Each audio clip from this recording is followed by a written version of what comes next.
नमस्कार साथियों, ज्ञान विविध संस्कृत के ऑनलाइन यूट्यूब चैनल में मैं अरविंद पारिक आपका पुनः हार्दिक स्वागत करता हूं, अभिनंदन करता हूं। पिछले वीडियो में हमने 3 प्रमुख राजाओं के बारे में पढ़ा था। प्रांतक द्वितीय है, राजराज है, उसके बारे में अब हम राजराज जो प्रथम है अरमोली वर्मन है, उसके पुत्र के बारे में हम बात करते हैं। पुत्र का नाम था राजेंद्र। अक्सर ये नाम हम सुनते हैं, है ना। राजेंद्र प्रथम। शासन काल आप इसका लिख लीजिएगा 1014 से 1044 AD।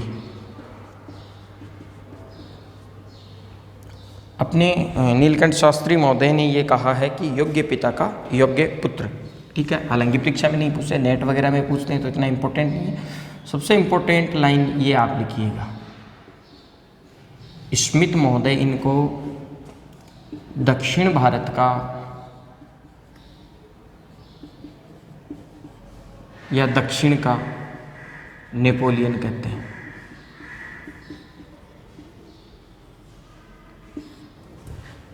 ठीक है, कई उपाधियां इसकी, ये इसकी उपाधि मान के चलिएगा भी। इसने कहा है एक उपाधि इनकी मिलती है गंग कौंड,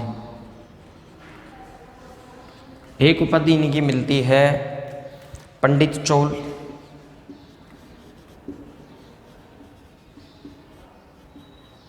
एक मिलती है कटा है धीपति, कटा है धीपति। अभिलेख इनका एक मिलता है तिरुवल्लुगड्डू। ये इंपॉर्टेंट है अभी।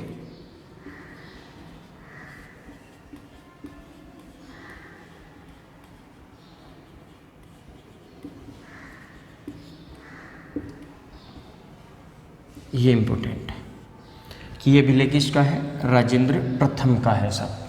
ठीक है, एक ये चीज़ आप जरूर ध्यान में रखिएगा। स्मिथ ने इनको क्या कहा है? स्मिथ ने इनको दक्षिण भारत का नेपोलियन कहा है। इस वंश का ये महान शासक होता है।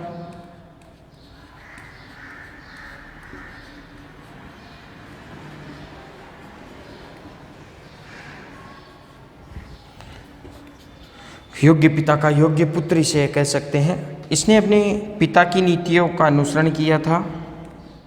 अपने पिता की नीतियों का अनुसरण किया। ठीक है, इसने भी श्रीलंका का जो शासक था, इसके पिता ने भी ये किया था और इसने भी किया है। ये महेंद्र पंचम जो था श्रीलंका का शासक, उसकी पूरी श्रीलंका पर संपूर्ण हत्या कर दी थी। इसकी संपूर्ण श्रीलंका पर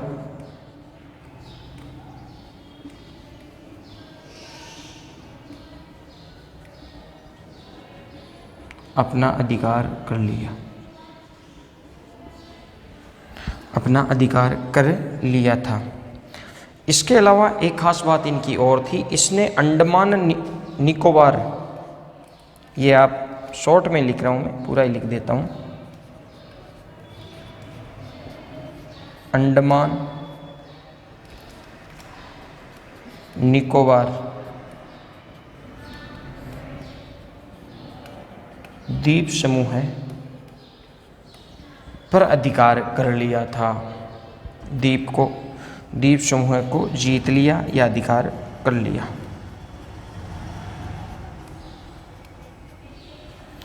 जीत लिया। ठीक है, इसने जावा, सुमात्रा आदि क्षेत्रों को भी जीत लिया था। जावा, सुमात्रा आदि क्षेत्रों को भी इसने को विजित किया।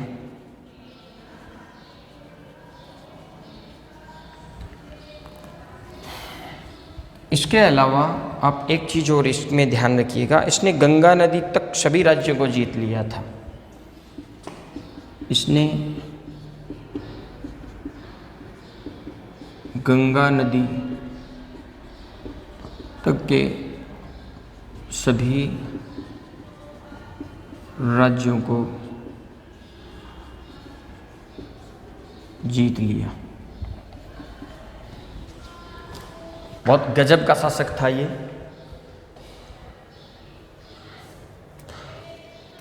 ये जो बंगाल का जो पाल था, बंगाल का जो पाल वंश था,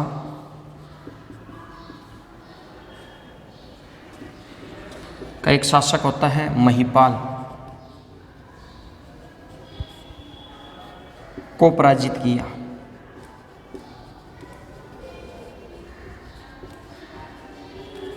को पराजित किया, ठीक है। इसके बाद में ये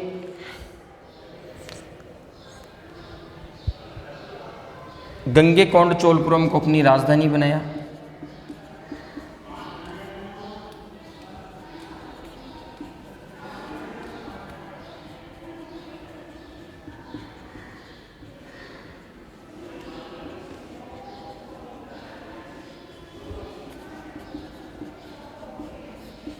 गंगेकोंड चोल को अपनी राजधानी जो थी वो बनाया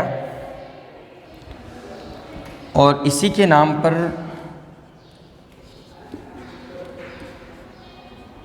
गंगेकोंड चोलेश्वर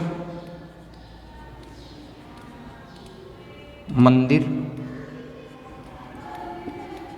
और गंगेकोंड तालाब का निर्माण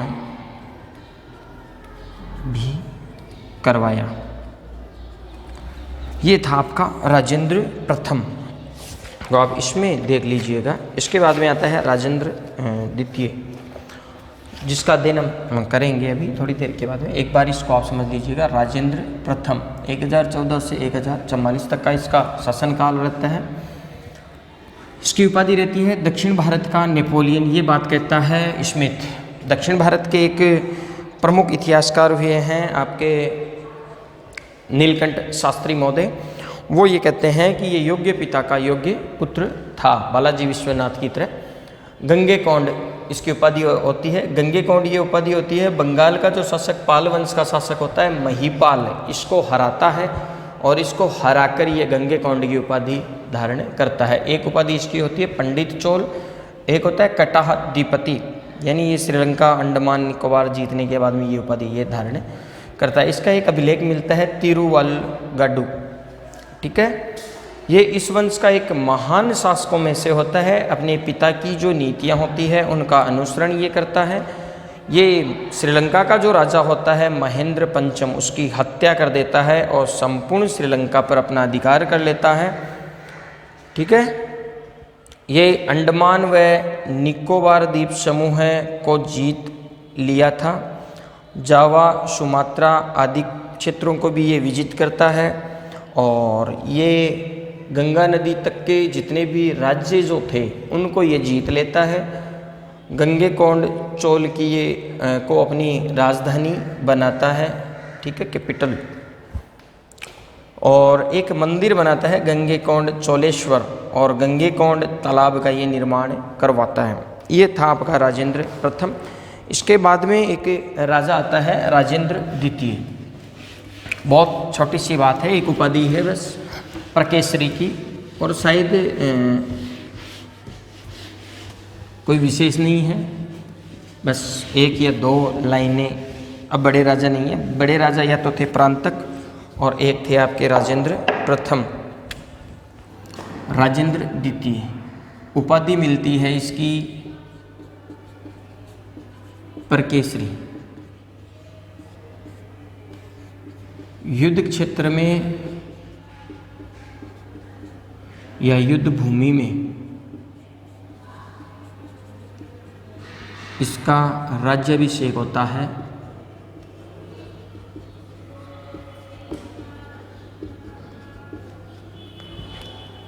इसके बाद में राजा आता है अधिराजेंद्र। अधिराजेंद्र अधिराजेंद्र की जनता हत्या कर देती है।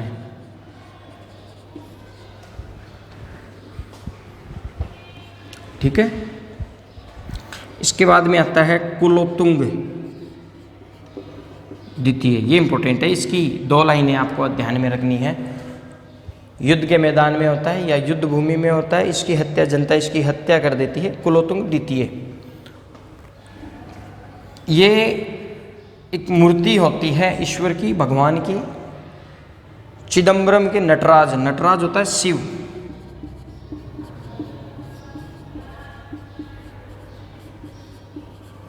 की मूर्ति को समुद्र में फिकवा देता है।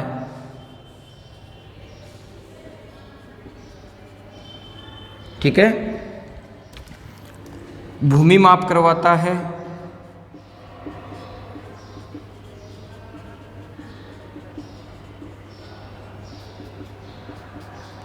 बहत्तर व्यापारियों को चीन भेजता है। चीन से इसके राजनयिक संबंध होते हैं।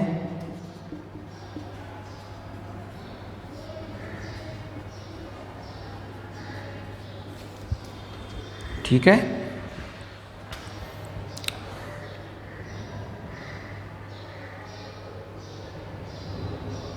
सॉरी, ये नटराज की मूर्ति को नहीं फेंकता है क्योंकि ये खुद जो होता है वो शैव मतावलंबी होता है। ये मैं कंफ्यूज हो गया था। ये स्वयं जो होता है वो शैव मतावलंबी होता है, शैव धर्म को मानने वाला होता है।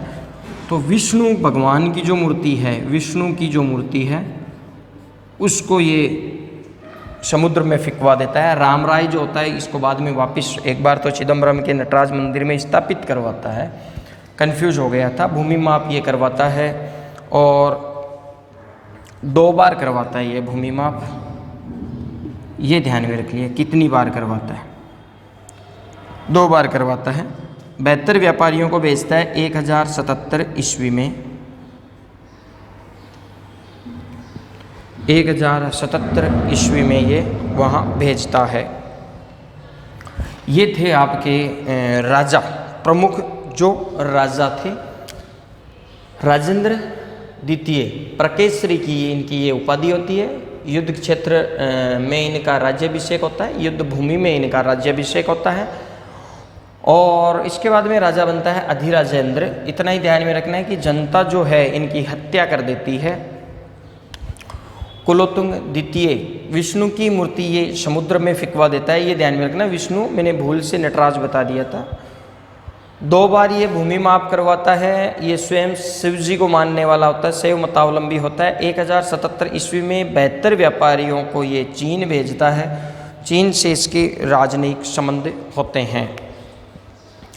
ये थे आपके चोल जो राजा थे उनके बारे में, चोल प्रमुख चोल शासक। अब हम बात करते हैं चोलों की जो प्रमुख विशेषताएं जो थी, है ना, उनके बारे में हम अध्ययन करेंगे। हालांकि बहुत बेसिक सी जो बातें हैं वो हमें यहाँ देखने को मिलती है। तो चोल साम्राज्य की विशेषताएं,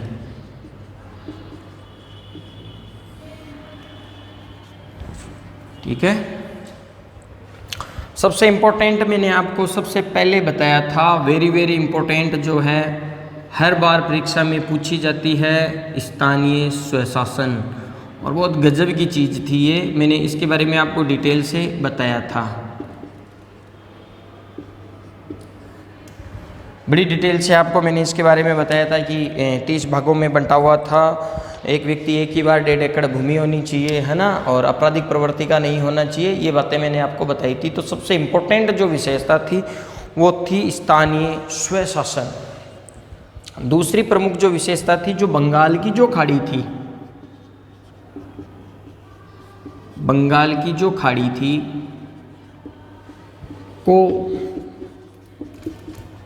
चोल झील कहा जाता था।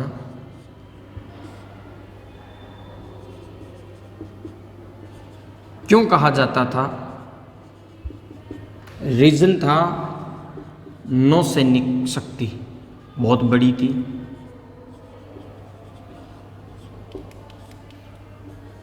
इसके कारण बड़ी नौसैनिक शक्ति थी, जिसके कारण बंगाल की जो खाड़ी को चोल झील कहा जाता था। इन्होंने शैव धर्म को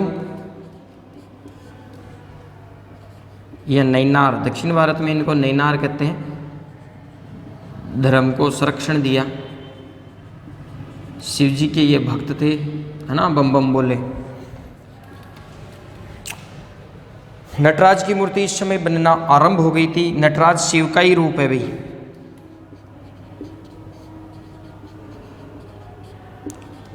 पहले बचपन में देखी होगी आपने, जो ड्राइंग बॉक्स आती थी उस पे नटराज की मूर्ति होती थी, तो वही नटराज की जो मूर्ति है बनना आरंभ हो गई थी इस काल में। ठीक है। इनकी जो प्रमुख राजधानी थी वो थी तंजौर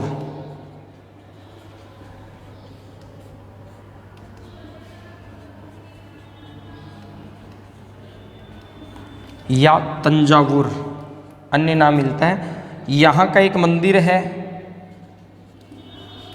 तंजावुर, ये इंपॉर्टेंट है भाई। यहाँ का वृद्धेश्वर मंदिर, जिसके बारे में हमने पिछली वीडियो में बात की थी, है ना, जो राजराजेश्वर मंदिर भी कहा जाता है। और 1010 में ये बनकर तैयार हुआ था और 1020 में इस पर आरबीआई ने 1000 रुपये का 1000 रुपये का सिक्का जो था वो जारी किया था। तो राजधानी तंजौर थी। दो राजा, मुख्य जो राजा थे उनके बारे में मैं बताना आपको भूल गया था, तो उसके बारे में मैं आपको बता देता हूँ। विक्रम चोल, केवल इस राजा की उपाधि आपको ध्यान में रखनी है। और एक नेट 2018 का एक क्वेश्चन आया था, वो आपको ध्यान में रखना है। इसकी एक उपाधि मिलती है अकलंक और एक मिलती है त्याग समुद्र।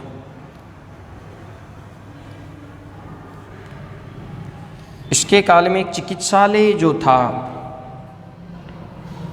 तिरुवडुतुरु स्थित एक चिकित्सालय का उल्लेख मिलता है।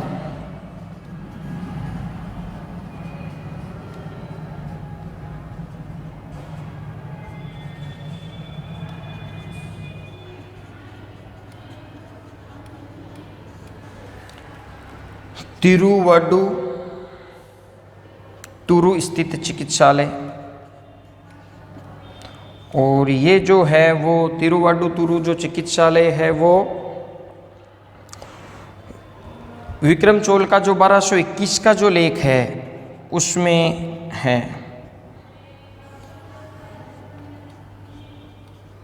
के लेख में ये एनटीए 2018 दिसंबर का क्वेश्चन था। तो ये अब की बार आपको थोड़ा सा ये ध्यान में रख लेना। इस नाम का तिरुवडुतुरु में एक चिकित्सालय था, किसके काल में था? विक्रम चोल के, और उसके 1221 के लेख में था। इस वंश का अंतिम शासक जो था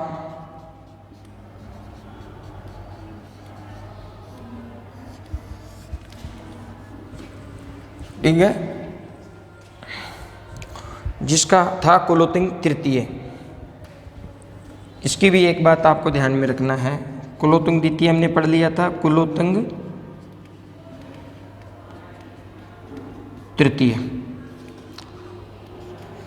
कंबन इसके दरबार में था। कंबन ने तमिल रामायण लिखी थी।